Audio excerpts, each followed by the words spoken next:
asalaamaaleykum di leen ziyaare ci altine bi balaa ñuy tàmbali liggéey bi incha allah bëgg am ak yéen waxtaan wu tuuti voilà donc j'espère que yéen a ngi ñuy dégg j'espère que lépp leer na bu fekkee am ngeen problème mu dégg wala am problème mu leer mën ngeen ñu def signe pour ñu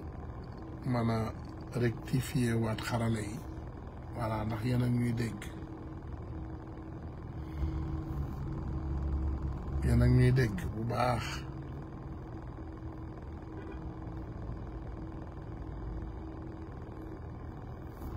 yéen a ñuy dégg ndax mi ngi leer kooku sama waaji la lumière ziar naa la lumière maa ngi lay gis foofu pourtant nag tuuti ma def la signe sànq voilà donc gars yi maa ngi leen di ziare ndax yéen ak ñuy dégg bu baax faites signe si vous nous entendez def leen ñu signe voilà bu dee yéen ak ñuy dégg def leen ñu signe pour ñu dégg bu baax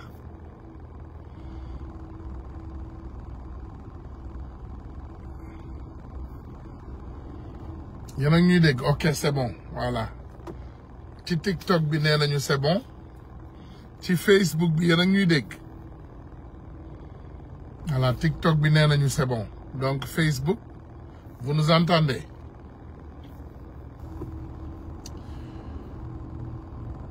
voilà tey nag xam naa dañoo xaw a matinal tuuti ci yéen ci ñun c'est lundi ñu ngi waaj a xëy si waaye bëggoon am ak yéen waxtaan ndax je pense que c'était un week-end un peu chargé am nañu fi ay événements am nañ ci aussi également ay dëj benn frère vraiment très triste une situation vraiment précaire comme ni ma koy waxee toujours nattu bàyyiwul dal suñu kaw ba léegi parce qu'on a perdu un jeune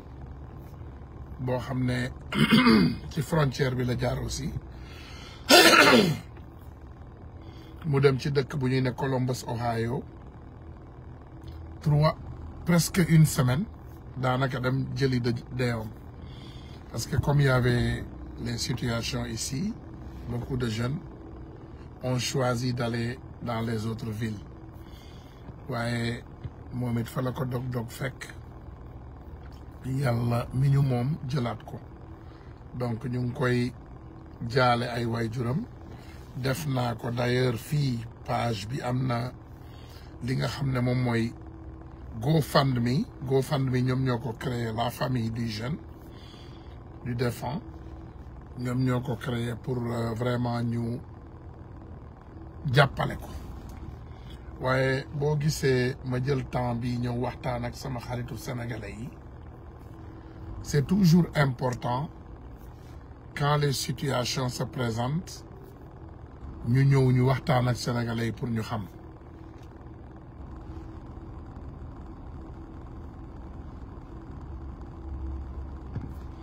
et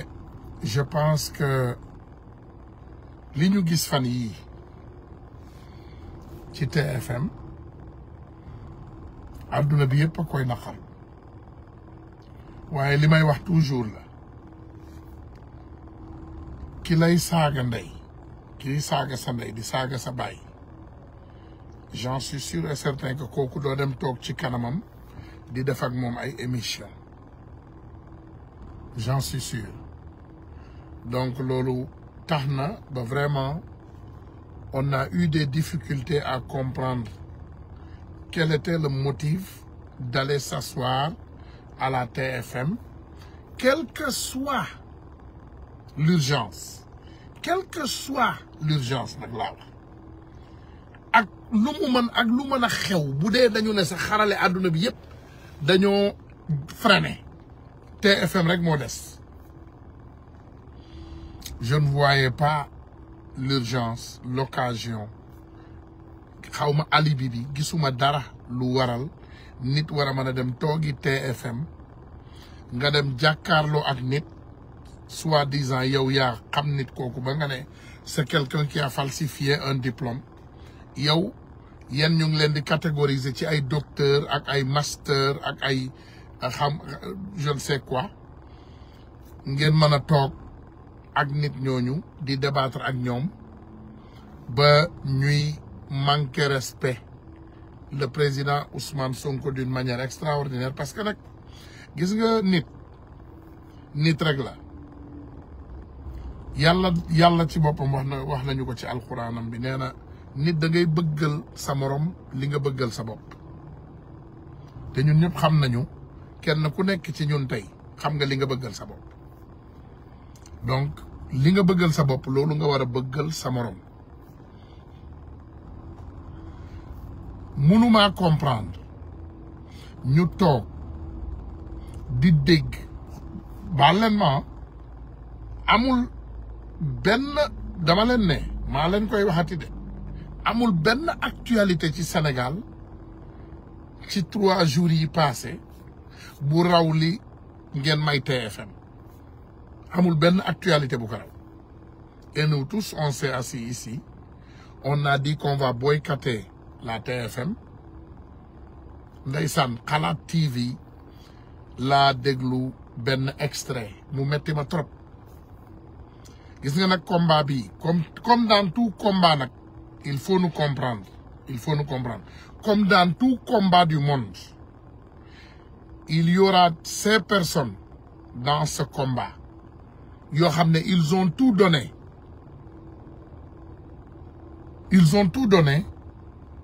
et bu leen yàlla jàppalewul ils vont tout perdre loolu bari na ci parce que damay seetaan Xalaat TV ma déglu extrait bu ndaw rek extrait bi c'est basé sur duñ leen jox ay publicité bu ñu invité sax nit ñi duñu dem toog ak ñoom imaginez Xalaat TV est-ce que vous savez le rôle de Xalaat TV dans ce combat est-ce que xam ngeen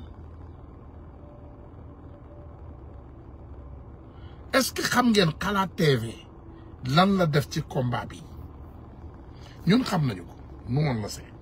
Xalaat TV ñun xam nañu lu ñu def ci combat bi on le sait est-ce que xam ngeen niveau Xalaat TV Sénégal est-ce que xam ngeen Xalaat TV doole bi mu am fi mu toll ci Sénégal Xalaat TV mooy dem tey ba créer télévision di inviter ay nit duñu nangu dem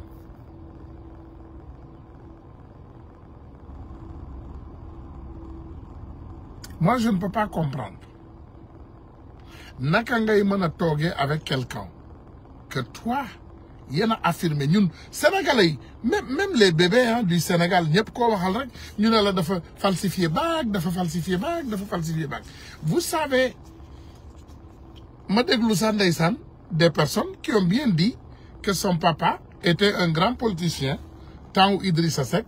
xam naa bi ñu jëlee nguur gi Ablaye Wade bi mu jëlee nguur gi def Idrissa Seck premier ministre donc son papa a instruit son enfant pour mu fexe lijjanti bac lijjanti diplôme bi gaaw bu ko lijjantee mu indi comme ça ñu mun ko jox benn liggéey bu kawe loolu yëpp dégg nañ ko ci loolu yëpp ñu dajale ko on nous dit on nous donne des alibis comme quoi que Amadou Ba li mu def c'est très bien voilà il fallait que mu dem foofu mu débattre voilà il a bien battu le gars ok allez regarder les télévisions du Sénégal et les réseaux du Sénégal ndax loolu ngeen di dégg saaga bi mu saaga Ousmane Sonko ak wax kaddu yi mu ñaaw yi mu yëkkati may ñu mel ni notre frère Karim Gueye que vraiment que j'ai estimé dans ma vie que j'ai beaucoup investi dans la santé de cette personne bëgguma sax di jëf di wax ndax nee nañu loxo ndeyjoor li muy def loxo càmmoñ sax waru ko yëg ñun amul lu ñu defalul Abdou Karim Gueye ci àdduna pour mu am santé fay nañu sax ay paasam mu dem ci ay dëkk fayal ko fa ay hôtel mu toog pour mu faju mu wér ñu dégg kooku yëkkati ay kaddu di ko teg ci deru Ousmane Sonko on n'a pas pu comprendre man mënuma comprendre bi ma déggee ñuy jël déglu leen ce qu'il vous dit et c'est des informations la mais jàll na pour ñoom des informations boo xam ne da ngay toog suba ba guddi jot naan waaw Ousmane Sonko prostitué la def lii prostitué la def lale donc ils ne sont même ñu ngi alimenter suñu xel yi ñu ngi alimenter suñu xel yi mais vous savez man bëgguma sax la nga xam ne parce que en fait on a dû avoir dafa am taxawaay bu ñu amoon pour am benn mbir bu ñu soxla woon pour ñu régler ko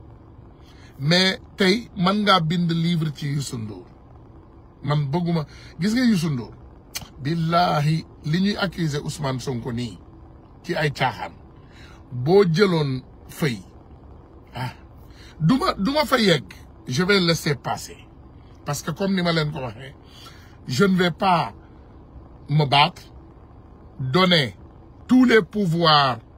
à quelqu'un man ngeen baal ma ndax wax dafa laaj dégg-dégg duma xeex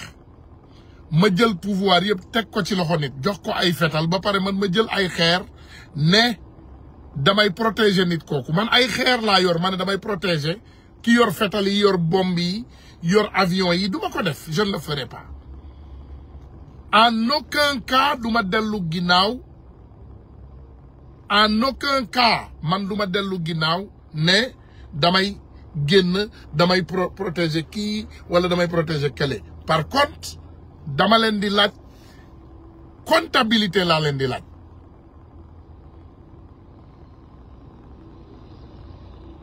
voilà Abdou Karim Gueye dinaa leen wax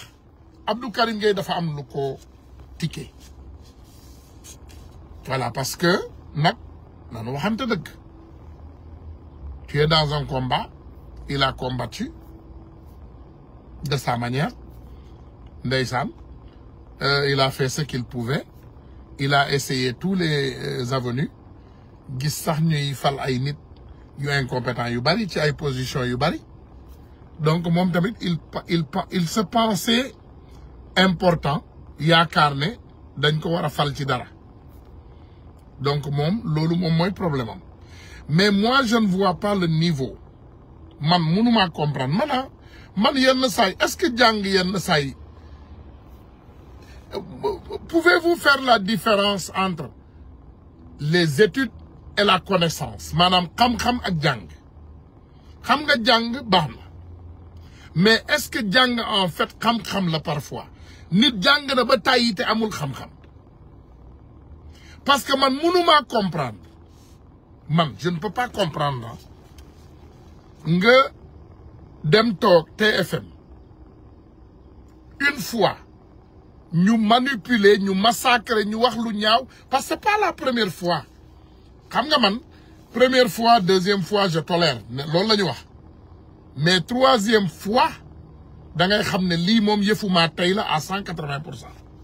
Moi je ne peux pas comprendre te ça me fait mal dinaa gis sama ay xarit yuy défendre Amadou Ba c'est bien mais il faut aussi ngeen jéem a équilibrer seeni ay défense léegi si tu défends Amadou Ba tu n'as pas défendu Ousmane Sonko loolu xam ko ku défendre Amadou Ba rek défendre loo Ousmane Sonko ci cas bi parce que nag mënuloo am sa nit nga ne lu mu def baax na lu mu wax baax na lu xew baax na mais loolu ci ban prix la xewee Ousmane Sonko la ñuy wax fii on parle de Ousmane Sonko c'est le symbole hein c'est le symbole Ousmane Sonko on ne parle pas de sa personne nitu Ousmane Sonko bi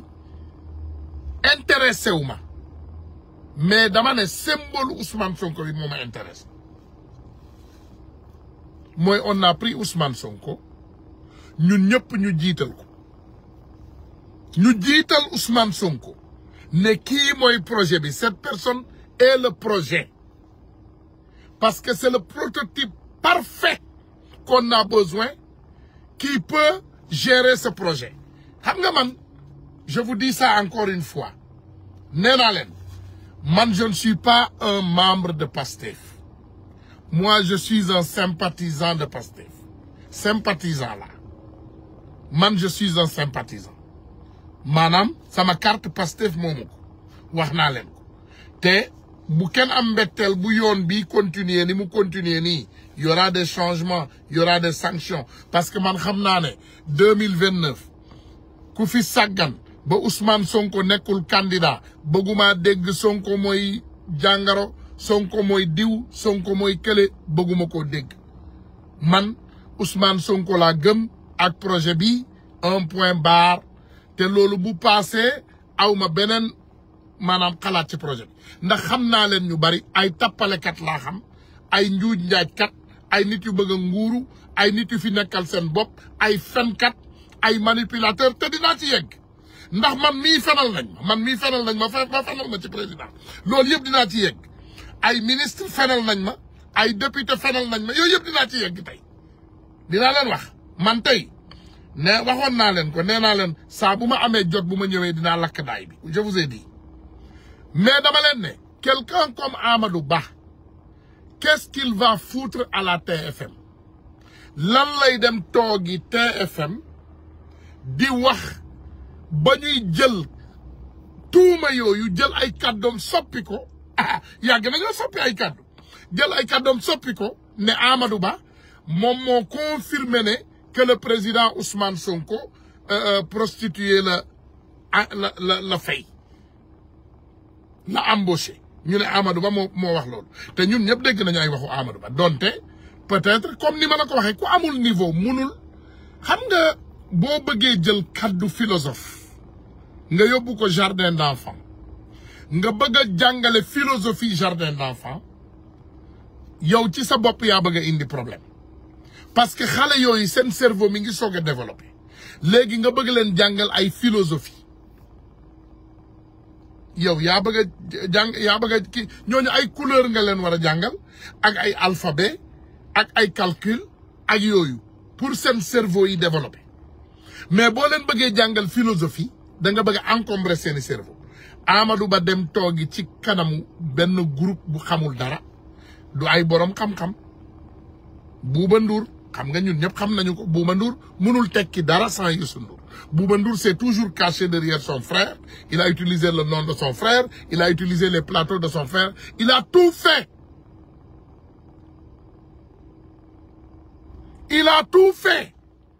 pour yàq Bouba Ndour a tout fait Bouba Ndour est le plus grand manipulateur des manipulateurs du monde ñu toog di déglu kooku mu ñëw Amadou Ba ñëw mu dénigré ko déjà ne ko boycott bi yéen a boycotté woon yéen a nangam mu wàccee ko ba à zéro c'est foofu la émission bi tase après maintenant on donne la parole à Amadou Ba qu'est-ce que Amadou Ba fait mu ne moom day joxe leçon philosophe voilà xam nga justice tranché na justice nee na mais justice y a pas de justice yéen vous parlez justice Sénégal ngeen di toog et vous parlez de justice y a pas de justice dans ce pays Macky Sall vous avez déjà créé un gouvernement parallèle dinaa leen wax dara tey dama leen koy wax ngeen dégg ko déglu leen ma bu baax Macky Sall a créé un gouvernement parallèle il y a 2 gouvernements au Sénégal ñaari gouvernement la am il y a toujours le gouvernement de Macky Sall et il y a le nouveau gouvernement c'est parallèle il y a 2 gouvernements au Sénégal ñaari gouvernement moo am Sénégal le gouvernement actuel et le gouvernement parallèle de Macky Sall ba léegi nitu Macky Sall yooyu ñoo nekk ci place yu stratégique yi malheureusement pour nous nitu Macky Sall yooyu ñoom ñoo nekk dans tous les endroits stratégiques de notre pays et même dans l'extérieur fan yëpp yéen a ngi koy dégg à travers le monde fan yëpp extérieur ñi ñu fa tabb ay nitu Macky Sall lañu biir réew mi ñi ñu fa tabb 80% nee naa leen man mënumaa comprendre dara ñun ñoo yor nguur bu ma nee ñun c'est nous qui sommes combattus et on a gagné ñun ñoo gagné benn élection ñun ñoo def loolu n'est-ce pas ñun naka la ñuy gagné nguur ñu jël li gën a important ci nguur gi ñu koy jox ay nit yoo xam ne c'est pas nos lieutenants la justice sénégalaise la police la gendarmerie sénégalaise ak yeneen xam nga ñun on a un problème très sérieux on a un problème sérieux hein? Et on a un problème très sérieux et on a beaucoup de problèmes man bu ma leen waxee ñun suñuy problème daf ñu dépassé xamuñu fu ñuy teg suñu tànk fi mu ne nii Kuluna vous savez Kuluna xam ngeen ne ñun les Kuluna les plus grands Kuluna sont parmi le pouvoir ñi gën a mag ci Kuluna ñu ngi parmi ce pouvoir et wallahi rus naa ko wax mais l'histoire a donné raison à quelques-uns de nos amis parce que amoon na benn moment il combattait certaines personnes ñun ñoo daan génn di défendre ces personnes te tey on a vu les conséquences ñun on est les premières personnes à subir les conséquences ñun la ñuy fenal ñun ñooy saagakat yi comme niñ ko waxee xam nga Sénégal bu leen neexee il te prend il te donne des titres nous on est les insulteurs de la République ñun ñooy ñi tekkiwul dara c'est nous le déchet ñun ñooy déchet wu République bi tey les combattants qui ont libéré la République ñun ñooy les déchets de la République c'est nous les grands perdants c'est nous hein ñun yàllaa ñu dimbali de yàllaa ñu dimbali sama genre gi yàllaa ma dimbali tu sais que quelqu'un comme moi je ne peux pas chômer nga nekk ci sa dëkk ci ton entreprise nga yor sa entreprise ba pare ngay defal consultation ay société loolu moo la ci génne on a beaucoup de connaissances à travers le monde moo tax duñu torox mais suñu toppoon lii fi nekk nii wallahi naqar dinañu rey parce que je peux vous dire que parfois da ngay toog billahi au nom de mon père parfois damay toog du ma nelaw ma ne man j'ai sacrifié 10 ans de ma vie pour libérer un pays et le donner à des personnes honnêtes ku mel ni le président Ousmane Sonko et il est entouré par des personnes malhonnêtes man naka laay mën a nettalee lii nit ñi nga xam ne ñoom laa jàkkaarloo woon di xeex ñu naan ma faites attention Ousmane moytul tu es en train de sacrifier ta vie Ousmane moytul yaa ngi dugg ci loo xamul Ousmane moytu leen yaa ngi sacrifier Ousmane ma ne leen non li ñu gëm moom la ñuy xeexal nii te moom la ñuy continuer xeexal ba yàlla dimbali ñu libérer réew et on l'a libéré lan moo ci juddu ay kuluna ci suñu biir ñun ay comédien moo ci juddu ay jàmbaar yu bees ay waxkat yu bees ay fenkat yu bees ay tappalekat yu bees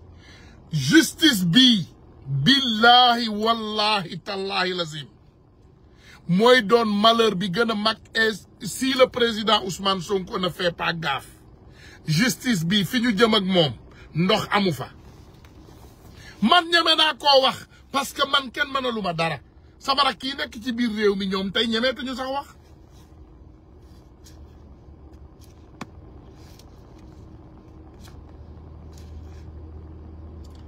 mais est-ce que ñun dégluñu woon kan ban nit moo fi mën a toog tey mu ne moom dégluwul woon Amadou Ba muy wax ca TFM ban nit a ko dégluwul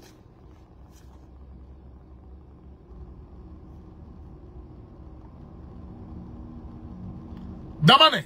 ban nit moo dégluwul Amadou Ba muy wax ban nit moo tëx ñun ban nit ci yéen moo tëx moo dégluwul Amadou Ba vous pouvez attacher tous les réseaux ndax sama xarit yi nag sama rakk yi bari nañu ndeysaan parce que man nee naa leen Pastef laa gën a bari famille tey ci Sénégal que yeneen parti yi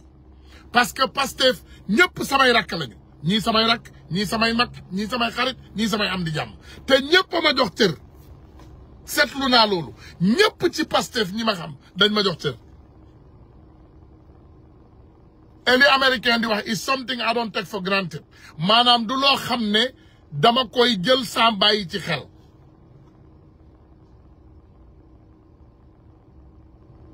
naka la ñu mën a toogee déglu ngeen keroog je vais vous dire une chose vous avez bien écouté le président Diomaye Faye bi jabaram amee doom sa femme a accouché tout le monde entier sait que sa femme a accouché mais journalistes yi ko tudd on les a porté plainte immédiatement journalistes yi tudd jabaru président Diomaye am doom dañ leen porté plainte immédiatement ñu sanctionné leen ah mais maintenant on peut aller dans les plateaux insulter la maman de Ousmane Sonko insulter Ousmane Sonko mais xam ngeen est-ce que xam ngeen mettit bu nekk ci ay doom di seetaan ñuy wax seen papa ñaawteef bi gën a bon ci àddina ay soxna di seetaan presque tas nañu kër jàmbur bi on a tout fait du mal à cet homme man nee naa leen man je suis pas là pour défendre une personne man ñëwuma fi pour défendre je ne suis pas là pour défendre je dis la vérité dëgg rek la yàlla bëgg damay wax dëgg rek te yàlla tax xaaruma ci leneen ñaari salaamaaleykum gis nga bu ma paree nii damay naan sama café dem liggéey au bureau je prends ma moto et je suis dans mon bureau ma dem liggéey ay dollars yoo xam ne benn gouvernement àdduna bi mënuma koo jox sama ñàkku bopp rek moo ma ko mën a jox mais je vais dire la vérité Pastef mi ngi ci guddi gu bër setagul maa leen wax lii te samay kàddu daanul fanaan àll de dana fa yendu nag mais daanul fanaan àll parce que dans nos ministères on a de l'incompétence et de selfishness mooy de l'égoïsme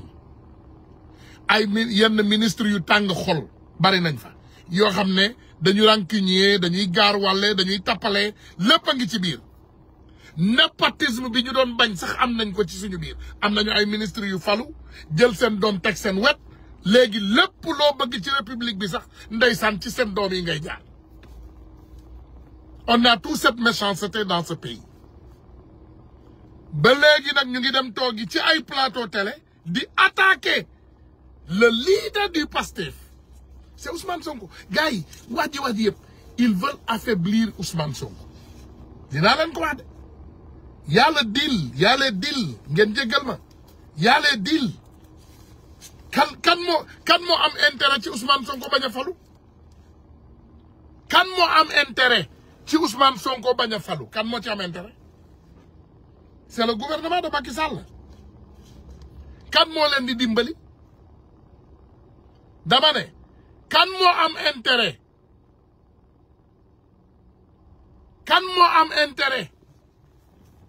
pour Ousmane Sonko bañ a falu président Sénégal kan moo ci am intérêt kan mooy xeex Ousmane Sonko on a des juges corrompus ma wax leen ko léegi on a des juges corrompus on a des ministres corrompus dama leen koy wax neexul a dégg on a des ministres yoo xam ne seen loxo dafa takk am na lu ñu leen xamal moo tax ngeen gis yenn doxalin yi ci justice bi mënta jub justice bi am na problème justice bi dafa feebar justice bi dafa lafañ justice bi ku wax mënaluñ la dara sax xoolal ci Sénégal rek la lii am je vais donner l'exemple bëgguma ko di joxe mais je vais donner l'exemple il y a une fille Rox yéen ñëpp yéen a ngi koy déglu ci réseaux sociaux yi ci TikTok bi Rox yéen a ngi déglu Rox ci réseaux sociaux yi Rox rakkam Rox daf leen koy rokkos di xeex ak ñoom di xuloo di defanteeg waa APR qu'est-ce qu'ils ont fait ils ont activé la même justice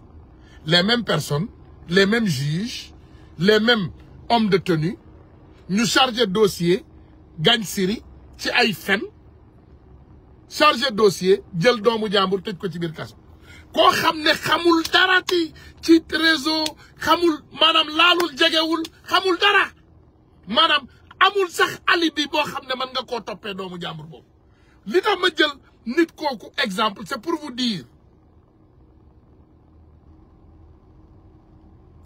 dire que il y a des exemples ay exemples yoo xam ne mën nga cee teg sa loxo xam nga lu dama laal Rox parce que Rox du ministre Rox nekkul activiste comme ñun boo xam ne dafa xeex ba baat bi rot mënuloo jot ci nit parce que sonal na la parce que sonal na waa APR nga dem jël ko nga jël doomam sœuram nga accuser nga charger nga jël nga dugal ci kaso kan mooy defar PV yi même les PV sont toujours falsifiés il y a des hommes de tenue ba léegi ñu ngi falsifier ay PV man li ma leen di wax dama ko xam de il y a des hommes de tenue qui chargent toujours les PV de trucs ñu ngi charger ay PV ci ay hommes de tenue léegi nii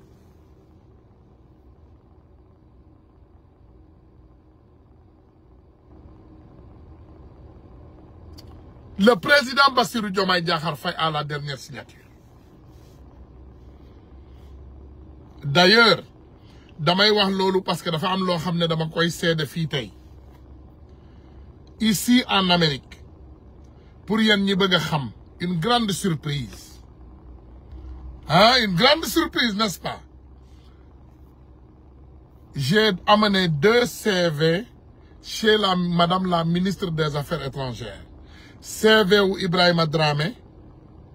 le coordinateur de Pastef USA un docteur CV ou Pape Diédhiou membre fondateur et je pense que bu ma juumul moom mooy coordinateur Pastef non nekkatul coordinateur léegi Laurent suñu frère kii waay y a un autre coordinateur turam bi moo génn dina ñëw moom mooy coordinateur DMV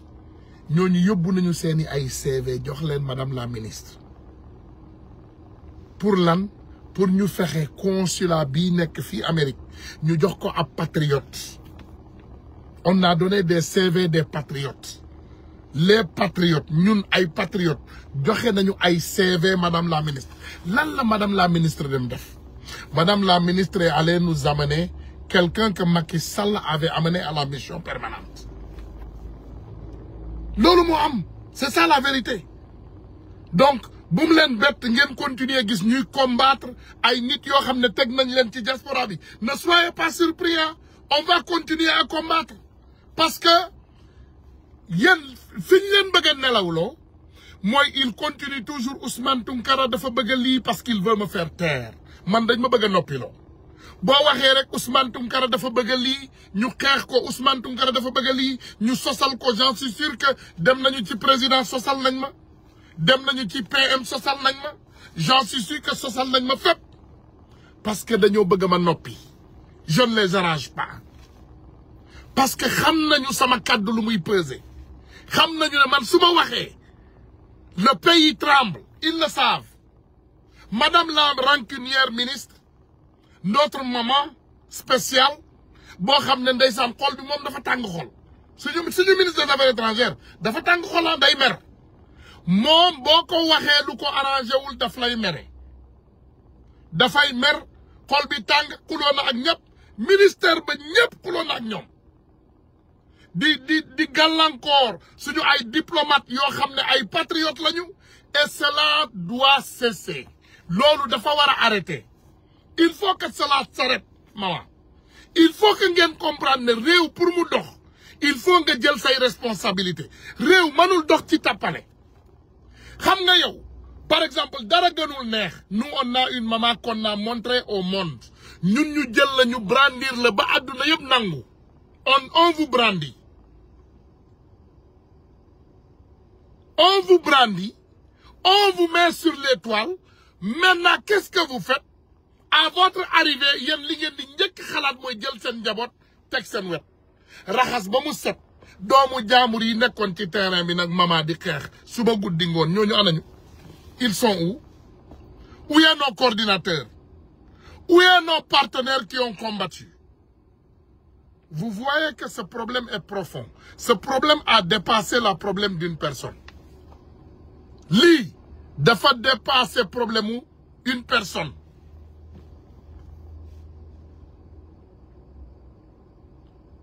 yéen naka ngeen mën a toogee ñu nekk ci ab réew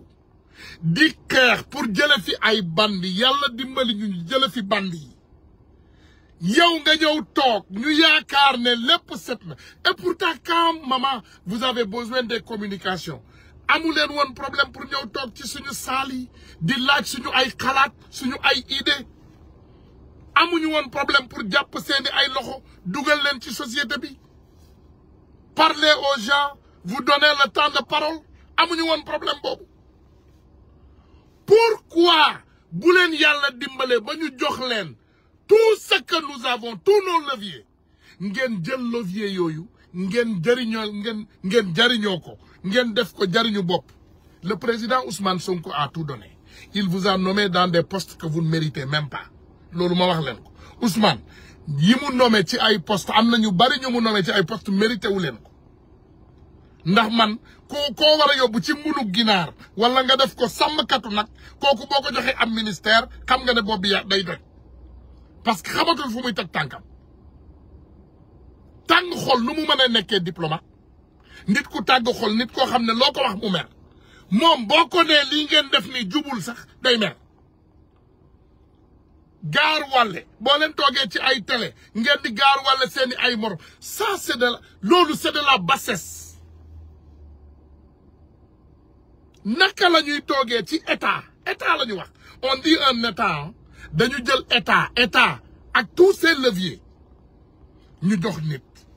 ñu ne leen doxal leen le président Ousmane Sonko mënul lépp il ne peut pas être partout ngeen defe ne neex na Ousmane Sonko mu génn en tant que premier ministre il communique lui-même pour se protéger il vous lance des alertes Ousmane ay alertes la ñuy lancer ni ndenkaane lay def nii de dama leen koy wax daf ñuy dénk boppam pour bu ñu bàyyi justice manipulatrice bi sacrifier ko justice bi du mus a trancher en faveur de Ousmane Sonko justice bii fi nekk nii boo leen ko indi woon 20 fois du trancher en faveur de Ousmane Sonko da ngeen bëgg a dégg dëgg ubbi leen du ay dossier ngeen teg sur la table ngeen xool la manipulation va continuer cette manipulation tant que changé wu leen justice bi tant que dindi wu leen ko fi indi justice bu équitable justice bu dëggu justice bu sénégalais yi gëm ça ne marchera pas parce que ay tappalekat lañ fi yor ginnaaw le président Ousmane Sonko man je vous dis moi Ousmane Sonko kooku mooy sama idole politique Ousmane Sonko rek laa xam ne ci Sénégal wallahi mënumaa nekk contre moom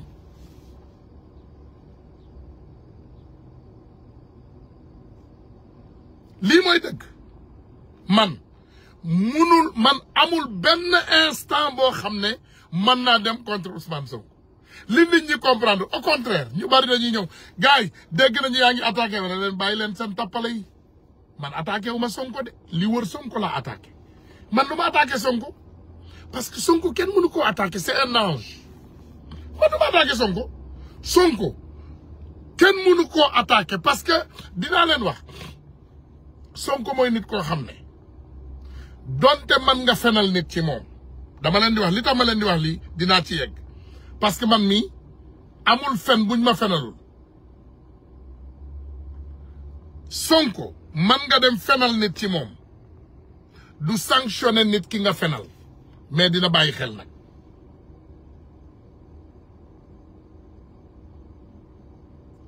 dama ne Sonko man nga dem fenal nit ci moom ndax man xam naa leen man mii bis bu ne ngeen dem duulal ma man duul boo leen ma duulalul ci Sonko amut je sais tout nag xam naa lépp bu ma leen ne xam naa lépp suñu député de la diaspora li may waxal xam naa ko suñu ministre li may waxal xam naa ko ñeneen ak ñeneen liñ may waxal xam naa li ma nit waxal lu ma nit fenal xam naa ko maa ne tekk rek di leen déglu di leen bàyyi ci biir mel ni xaw ma lu géej gi ndegem man informé wu naa ci gouvernement Macky Sall ngeen defee ne gouvernement Ousmane Sonko bi dina am lu ma ci umpale xam naa lépp je connais tout je vous ignore parce que dama amul jot damay liggéey xam nga booy liggéey amuloo jot damay liggéey awma jot déedéet su ma amee jot dinaa waxtaan ak yéen damay liggéey amuma jot j'ai pas le temps mais bëgguma manipulation li ngeen bëgg a gëmloo àddina su nit waxee dëgg ci yéen ngeen ne Ousmane Sonko la attaqué déedéet on n'attaquera pas Ousmane Sonko mais nag dinañu wax dëgg dëgg la yàlla bëgg xam ngeen àdduna bii ñun am na lu ñu xam ne xam nga man maay ànd ak nit ñu bokkal la dara nga dugal sa poche ma def semblant que je ne t'ai pas vu waxu mag laa wax de damay ànd ak nit ñu bokkal la dara nga jël dugal sa poche ma mel ni gisuma la te wallahi gis naa la te wallahi som bi sax dama koy xam je connais beaucoup de choses li ma xam dafa bari mais le président Ousmane Sonko ñun dañu am devoir pour protéger ko parce que les koulouna sont toujours là wax naa leen ko koulouna yi ñoo fi nekk ba léegi koulouna yi mu ne elle dit qu'elle va mettre loolu ay tappale la bàyyi leen elle dit qu'elle va mettre xam nga dama leen di laaj dara xam nga man am na à un moment donné quand j'ai appris dama apprendre que on dit que c'est les diplomates qu'ils vont mettre dans les postes diplomatiques. C'est quelque chose que je n'ai pas compris un peu. Mais je me disais que c'est les diplomates qui ont été mis au frigo. Déglu leen ma encore. Moi, je pensais que c'est les diplomates qui ont été mis au frigo au moment de Macky Sall. Ñooñu lañu bëgg a jëlaat ñu teg leen aux places stratégiques les patriotes déglu leen ma parce que je vais vous dire gis ngeen Pape Mada Ndour prenez ce nom Pape Mada Ndour kooku moo nekkoon chef de cabinet président de la République mooy le fameux Pape Mada Ndour bi ñu dàq noonu Pape Mada Ndour c'est un patriote Pape Mada Ndour c'est un patriote kooku saa bu ñu doon xeex ici aux États-Unis il était présent donte statut diplomatique mayu ko woon mu nekk ci yenn combat yi mais il était toujours à côté et il nous signalait qu'il était là que je suis de tout cœur avec vous et je suis présent ma statut diplomatique ne me permet pas de faire certaines choses et on l'accepte Pape Mada Ndour mais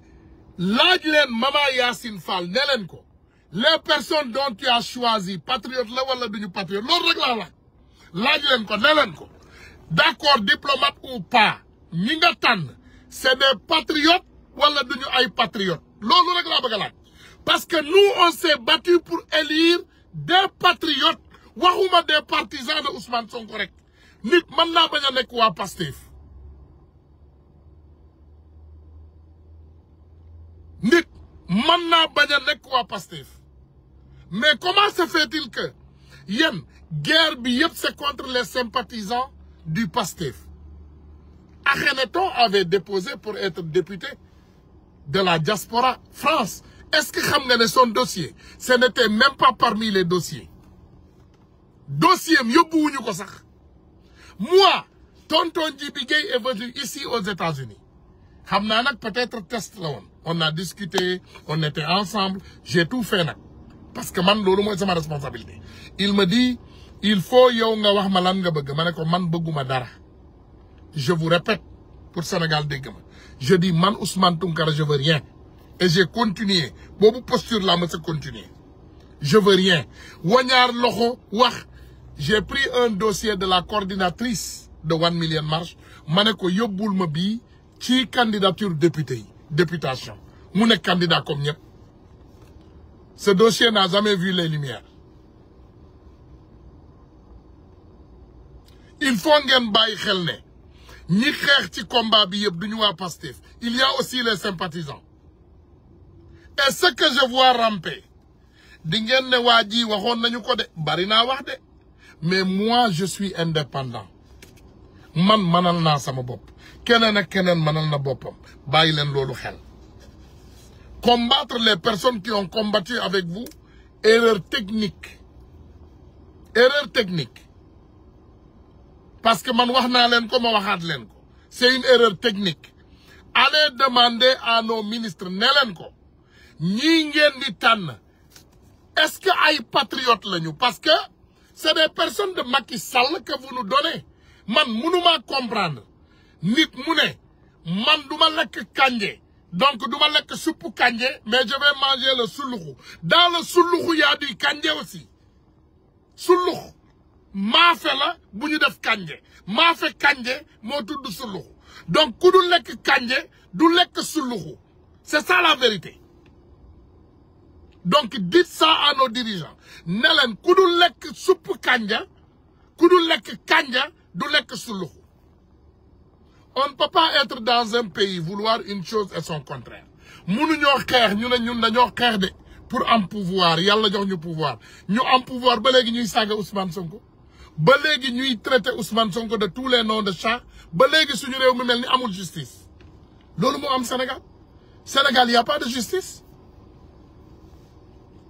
Sénégal amul justice ku ko waxul waxoo dëgg ku ne Sénégal am na justice da nga wax lu la neex li la arrangé nga wax ku ne Sénégal am na justice li la arrangé nga wax maintenant ce que j'ai vu dans notre combat les combattants sont en train d'être combattus combattants yi la ñuy xeexal léegi les combattants dama leen di dénk lii du dénkaane man am naa doole pour défendre sama bopp mais dama leen di yëgal ne yéen lay waxal ils sont en train de combattre les combattants qui ont combattu loolu dama bëgg ngeen xam ko ñu ngi combattre combattants yi dama bëgg ngeen xam ko de c'est pas l'APR qui nous combattent c'est nous-mêmes dans nous c'est les combattants qui ont été ñu ngi essayé di combattre combattants yi te loolu du jur jàmm nous on va vous défendre de on va se défendre de ku yaakaar ne man ngaa wax say waxu tappale ba fi noppiloo Ousmane Tounkara wala noppil waaw il doit pas parler waaw dafa bëgg poste waaw dafa bëgg place waaw moo tax non non non ça va pas marcher ce que Macky Sall nous faisait avec ses kuluna loolu mooy c'est ça le niveau c'est ce que Macky Sall nous faisait lii xew nii lii la ñu Macky Sall doon def lii la ñu Macky Sall doon wax nitu Macky Sall lii la ñu doon def lii la ñu Macky Sall doon def quand on combattait Macky Sall il venait nous manipuler pour dire que non voilà dañoo bëgg ku leen jox lii voilà dañoo bëgg lii voilà duma ko def non c'est ce qu'il faisait au temps de Macky Sall lii moo daan xew lii moo daan xew lii ngeen bëgg a xewalaat on va combattre de wallahi billahi tallahi dinañu xeex ñun dinañu xeex ba géej gi fer je vous ai dit que jàpp leen ne doom rek lañu moo juddoogum doom ji demagul jardin d'enfants demagul CI CP C1 C2 6e 5e 4e 3e seconde première terminale ba pare am bac dem université doom ji yeggagul foofu te bu demee université aussi dañ koy gunge ba mu pare université ba jël fonction donc sachez que il me reste toujours au moins 14 ans à combattre j'ai combattu pendant 10 ans mais des na 14 ans 14 ans yi bu yeggee nag incha allah bu ma ko yàlla mayee ma fekkee ko te wér dinaa wekk sama jaget bu boobaa ma retraité ci combat à 74 ans non non non du yegg 74 ans 66 ans parce que j'ai 52 ans dans 14 ans j'aurai 66 ans mooy sama xarit Idi retraite politique je faisais ma retraite à 66 ans j'ai 14 ans à accompagner ce pouvoir 14 ans laa wax 14 ans moo ma dese ci xeex donc dama ne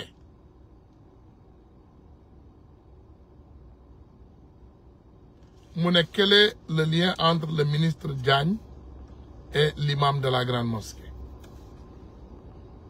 en tout cas je peux vous dire quelque chose man lii dinaa leen ko wax te neexuma quand le président Ousmane Sonko a élu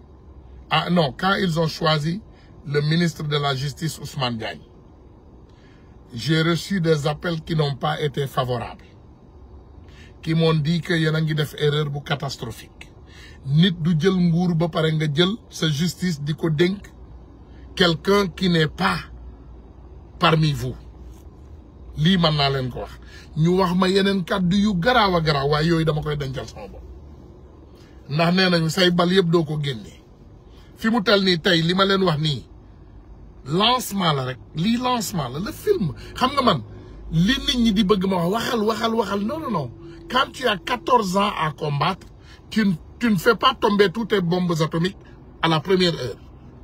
Déedéet 14 ans moo ma dese je vais retraiter à 66 ans 14 ans moo des à 66 ans laay retraité donc du ma jël samay bombe atomique yëpp di ko sànni mais je vous dirai une chose protéger le président Ousmane Sonko c'est protéger le projet loolu mën naa leen ko wax am na ñu bari jaay nañ seen ngor dinaa leen wax dara de loolu ma wax leen ko ma dolli leen ko gouvernement bii li xam nga Ousmane le président Ousmane il ne peut pas tout savoir ay recommandation rek ci am sama xarit sama doom waaw joo jël sama xarit bi xale bu jigéen bi xale bu baax la de mën naa leen ko ay chef de protocole yu kawe yoo xam ne ay ministre ñoo recommandé seen yeneen xarit ministre ñu jël leen yooyoo fi am jëlal sama xarit yow doo diw sama xale bu baax la de jël ko wala sama doom ma teg ko sama wet yooyoo fi am et cela doit cesser ñun combattre ñu pour jox benn famille wala ay famille ay noori maanaam loo leen jariñoo bàyyi Sénégal mu daanu Ousmane Sonko wax leen ma ban membre de famille moo nekk ci gouvernement bi dites-moi amul fen yooyu ngeen daan dégg xaw ma waa ji ngoom ñu naan nijaayam non Ousmane ne prend pas ses membres de famille il ne croit pas au népotisme Ousmane gëmul loolu mais mën naa leen ne tey ñun suñu ministre des affaires étrangères doomam moo yor tourisme ma wax leen ko nag doomam elle n'est pas seulement DG mais mooy gérer tourisme parce que nous on a des dossiers de tourisme te lépp loo bëgg a def Sénégal dañ leen nga jaar ci doom jooju est-ce que vous pouvez croire en ça ñoo xam ne tey bi nit ñi di combattre seen doom yi ñu ngi lem seen i tànk peut-être ils vont seulement envoyer un message sur Facebook ah on est de tout cœur avec vous looloo xew c'est ça la vérité loolu rek a xew amul beneen dëgg bu raw loolu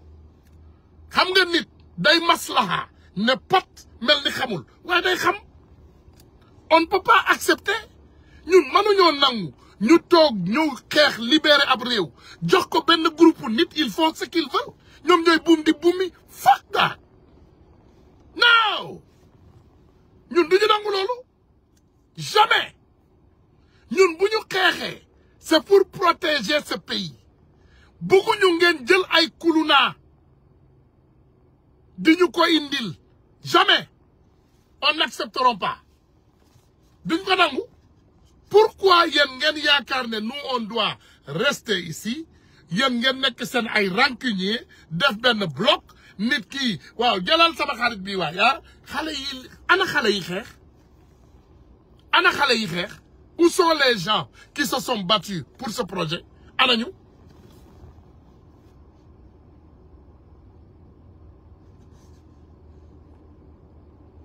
mais loolu mooy dëgg man dama yor ay dossiers j'ai des dossiers qui me font honte man dama yor ay dossiers yu may rusloo j'ai des dossiers qui me font honte bu ma yoree dossiers yi bu ma ko xool damay rus mais comme man sama ngor man nag dafa am lu ma di wuteeg nit ñi man lu ma gëm dara tey bu subaa dootuma ko gëm non je ne suis pas comme ça ndeysaan man dafa mel ni man sama diine l'islam bi rek l'islam képp laa gis yàlla rek laa gëm ak yonent bi te dinaa julli ba génn àddina dinaa woor dinaa jaamu yàlla ba génn àddina donc ce projet pour moi c'est une religion projet bii laa gëm te projet bii laay xeex ba génn àddina lenn nag moo dul am man ngeen gaar wàlle bu leen neexee ndax man am naa fit la plupart góor yi may wax ak man tappalekat yi dañuy gaar wàlle man nañoo gaar wàlle duñ ma tudd parce que man du ma ñeexu ñebbe kenn duñ ma tudd de man ngeen dégg ay nit yu lay gaar wàlle rek duñ la tudd bu ñu waxee di wax seeni waxi tappale waaye dafa bëgg ku ko fal il faut savoir que je vous ai dit l'autre jour dafa am ay dialecte li ñuy ne dialecte par exemple man dégg naa bambara soose xam nga loolu bambara ak soose c'est presque près mais du benn comme pël par exemple tu as 3 am nga li ñuy tuddee pëlu Fuladu muy Fulakunda am pël Fuuta muy pëlu Guinée am Tukulóor muy Toorodo dégg naa ñett yooyu so cela te donne 5 tey boo demee ci langue internationale par exemple je peux m'exprimer clairement en français anglais espagnol sans problème dégg ko man koo wax mën a wax sa soxla fàtteel wolof ndax moom lay làkk ni saraxole fàtteel ak yeneen ci arab jàng ba pare mën naa koo dégg naa lépp looy wax ci arab dégg naa ko peut-être ma am tuuti manque d'exprimer wu pour wax ci ba mu fluent mënuma mais dégg naa ko lépp loo ma ci wax dégg naa ko ak yeneen mën naa la limal au moins 17 langues yoo xam ne dégg naa ko moi je suis pas un con man du ma nag man am na rek man du ma nag xam nga ne ci dëkk bii par exemple Amérique bii ma ne nii chaque jour que Dieu fait dañ may solliciter ay liggéey au nom du créateur ay liggéeyukaay ñoo may saraxu man pour ma ñëw liggéeyal leen moi je chôme pas donc bëgguma tappalekat yi boo leen di def seeni ay tappale ak seeni ay njuuñ njaaj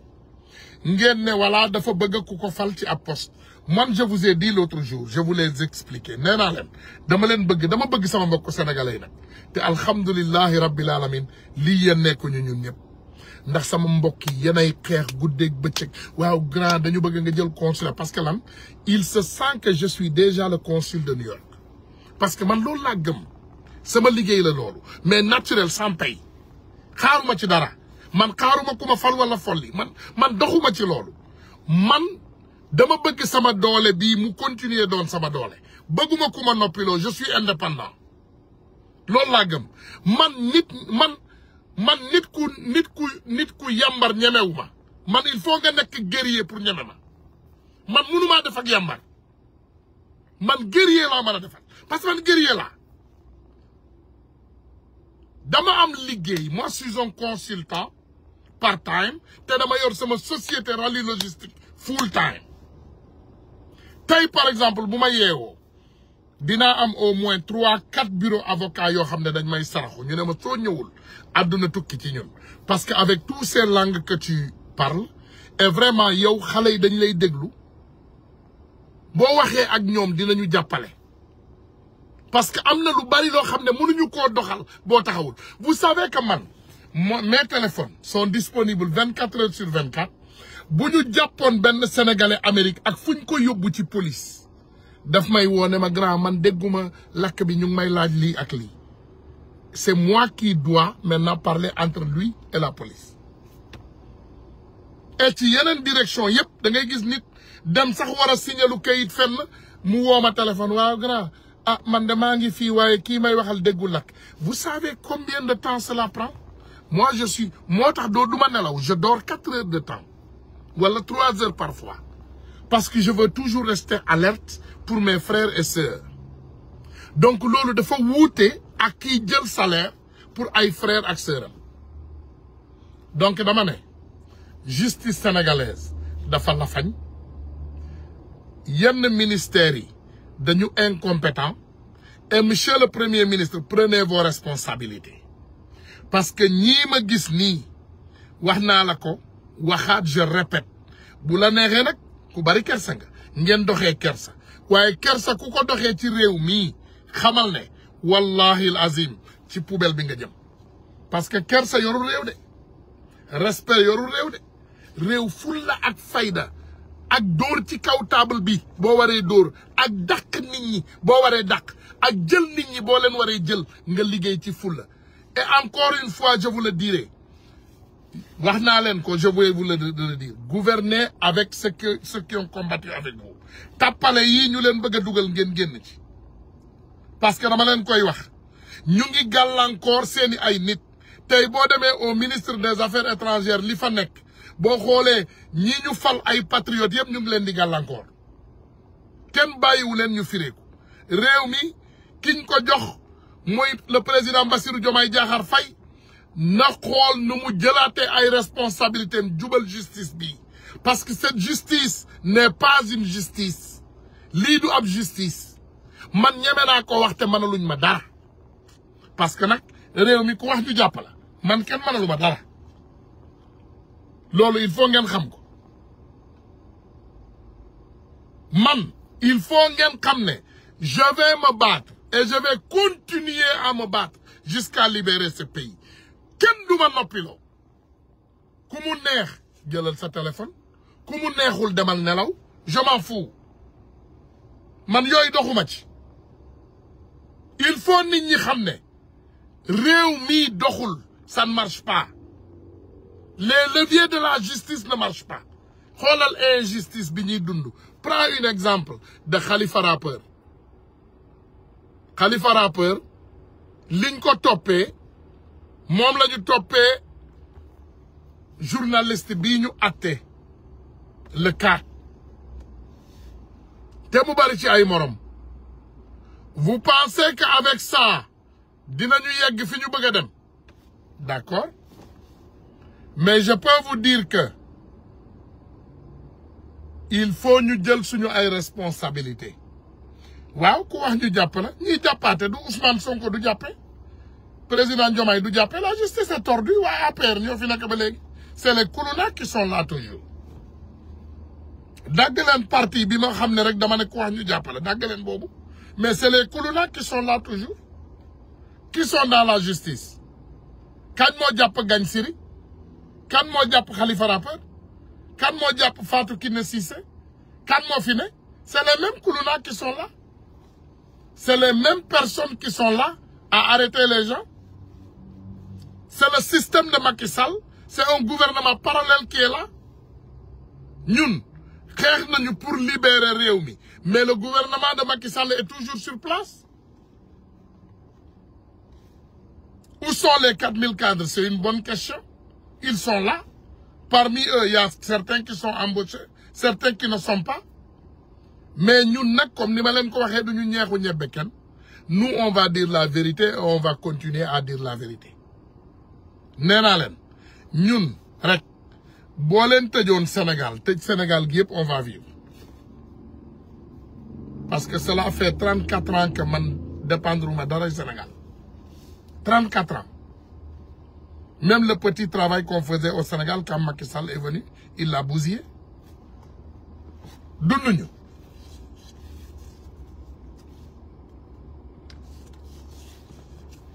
vous êtes là avec ce même système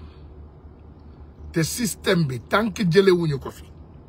wallahi l'azim duñu yegg fi ñu jëm et je vous le dirai Sénégal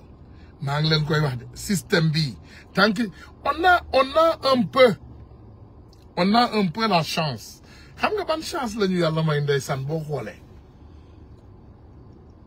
mooy Sénégal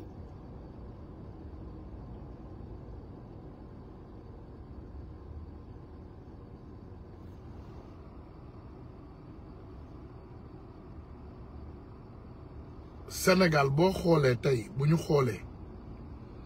lenn rek benn bénéfice lañ fi am xam nga mooy lan mooy amuñu opposition voici notre chance loolu rek mooy suñu chance benn chance la ñu am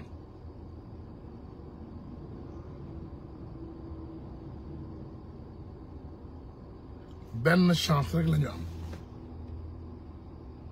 benn chance mooy amuñu opposition voici notre seule chance mais nettoyage bi yéex na yéex boo xam ne ñu ngi leen di may chance ñuy dëgër di dëgër bu ñu leen mayee chance nag ba ñu taxaw on aura des problèmes sérieux dans nos mains amuñu opposition on n'a pas d'opposition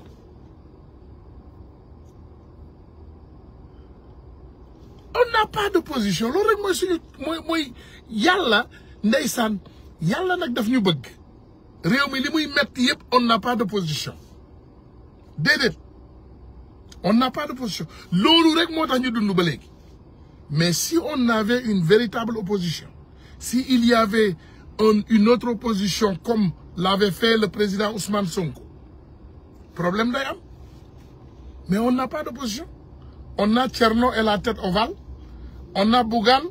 le fou, et on a Pape Djibril, l'inconscient, et on a Thierno Alassane Sall, le malhonnête. Donc gars yi dañuy toog Anta Babacar moom ndeysaan moom bu lekkee ginaar rek day nelaw moom bu lekkee ginaar naan ndox rek day màndi day nelaw loolu rek mooy suñu problème. On n'a pas d'opposition mooy suñu bénéfice mais suñu amoon opposition bu ndaw rek on serait mort suñu amoon benn opposition bu tuuti dañuy dee. Donc dama ne nañu xar suñu tànk tubéy lii ma def nii lancement la lii lancement la je vais venir et je vais faire le vrai live ça c'est pas un live ça c'est le lancement lii maanaam kii bi la rek maanaam li ñuy ne l'haricot sur le voilà sur le couscous haricot bi la rek sur le couscous sauce bi kenn toggagu ko voilà cere bi kenn bombagu ko ba ñu koy ñeex. Donc dama ne nañu jël suñu ay responsabilités. Le président Ousmane Sonko est à protéger. Ce projet est à protéger. Projet bi ñun ñoo ko mën a protéger. C'est pas protégé parmi ces vautours. Vautours yi nekk ci projet bi ni protéger wuñu ko. Kenn ku ne boppam la fi nekkal li ma leen di wax ay taatu yu rëy ak ay laf yu rëy rek nga fi gis. Voilà ak ay recommandations sama xarit voilà xaaral ministre bi woo ministre ba la jox ko rakam ministre bi woo ministre ba la jox ko doomam ministre bi woo ministre ba la jox ko jarbaatam yooyu fi am et j'ai le dossier xam naa dossier yi au nom de mon père j'ai le dossier xam naa nit ñi jël ay nit jox leen ay nit recommander ay nit ñu jël leen ci ay positions yu élevées ñun combattre ñu pour lii vraiment c'est malhonnête. Démaquillage bi exactement mooy traîner. Le démaquillage traîne. Les patriotes avant tout, pourquoi vous nous donnez les koulouna? Dem leen ngeen xool dans tous les bureaux chefs de protocole yi voilà les tchoukou ñoom ñëpp ay koulouna lañu. Allez voir dans les bureaux à l'extérieur comme à l'intérieur. Léegi quand ils ont voulu nous faire taire, ils ont choisi quelques patriotes, ils les ont nommés soi-disant adjoint consul nee nañu consul adjoint lañ leen tuddee pas vice consul adjoint pas vice consul consul adjoint il faut bien écrire le mot consul adjoint lañ leen tuddee mais duñu abandonné de ni ñu doon combattre démb noonu la ñuy combattre tey sachez que ça ne fait que commencer kenn duñu noppiloo ku mu neex wax lu ko neex dagg leen vidéo yi dugal leen dem leen defi seen ay tappale ne voilà dafa bëgg lii dafa bëgg lale donc après ça vous allez nous dire si Ousmane Sonko dafa bëgg a poste parce que c'est ce que vous faites su nit waxee rek ñu ne dafa bëgg a poste su nit waxul ñu ne waxul voilà il faut continuer ces débats de bas étage bu nit waxee au lieu ngeen ñëw wax ko laaj ko lan moo xew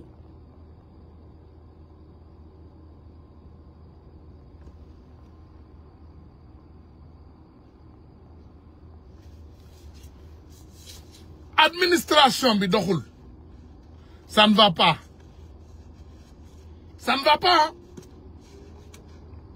et saaga yi dafay continuer mais est-ce que vous vous rendez compte dans ces 3 jours li ñu teg Ousmane Sonko yëpp est-ce que yéen a ngi koy bàyyi xel 3 jours yi est-ce que dégg ngeen li ñu teg Ousmane Sonko yëpp on l'a traité de tous les noms de chat.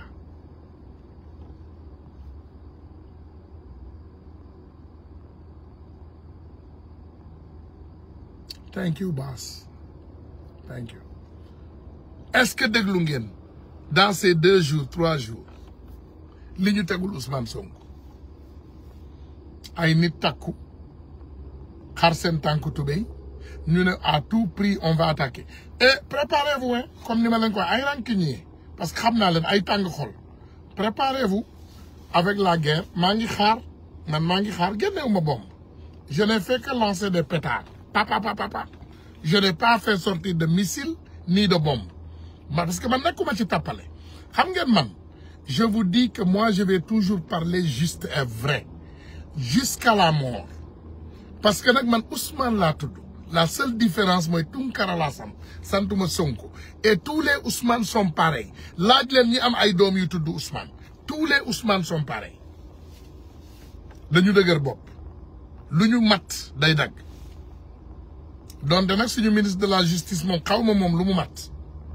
xëy na moom bañ a jàpp nit la mat mais Ousmane yi moom lu ñu mat dafay dagg et cela me fait vraiment une déception que mënuma koo nettali. Je ne sais pas ce qui se passe, mais je sais que ce qui se passe n'est pas bon. Parce que man, je vais vous dire une chose, te clou laa leen di jox nii dégluwaat leen le colonel Cheikh Sarr de la gendarmerie détourné na fi ay millions jàmbur yu bari mu fexe ba Doro Gaye génn réew mi le colonel Cheikh Sarr. Et qu'est-ce qu'ils ont fait? Le ministre de la Justice a activé tous ses leviers pour le libérer en liberté provisoire. Loolu bëgg naa xam pourquoi. Te xam naa man pourquoi. Mais je veux que le peuple sénégalais le demande. Monsieur le ministre de la Justice, lan moo tax nga bàyyi le colonel Cheikh Sarr? Nañ ko laaj. Il faut le demander. Lan moo tax mu bàyyi le colonel Cheikh Sarr? Malhonnêteté bi nekk ci suñu institution yi dafa war a arrêter. Le colonel Cheikh Sarr a été libéré parce que dafa am ay dossiers yu mu xam. Loolu mooy wax ji. Il a des dossiers qu'il connaît. Te dossiers yooyu mu xam moo tax mu libéré ñu libéré ko. Loolu mooy dëgg. Et on est dans la manalen. Monsieur le président Ousmane Sonko et monsieur le président Bassirou Diomaye Diakhar et le premier ministre Ousmane Sonko ay kuluna ñu ngi ci suñu biir te tant que génnewu leen kuluna yooyu ci suñu biir ci jafe-jafe gii la ñuy continuer ci guddi gu bër setagul la ñu nekk gars yi maa ngi sant ñëpp di gërëm ñëpp waa asalaamaaleykum wa rahmatullah heure liggéey jot na ci ñun donc il fait 8h47 donc ñu ngi dóori waar bonne journée.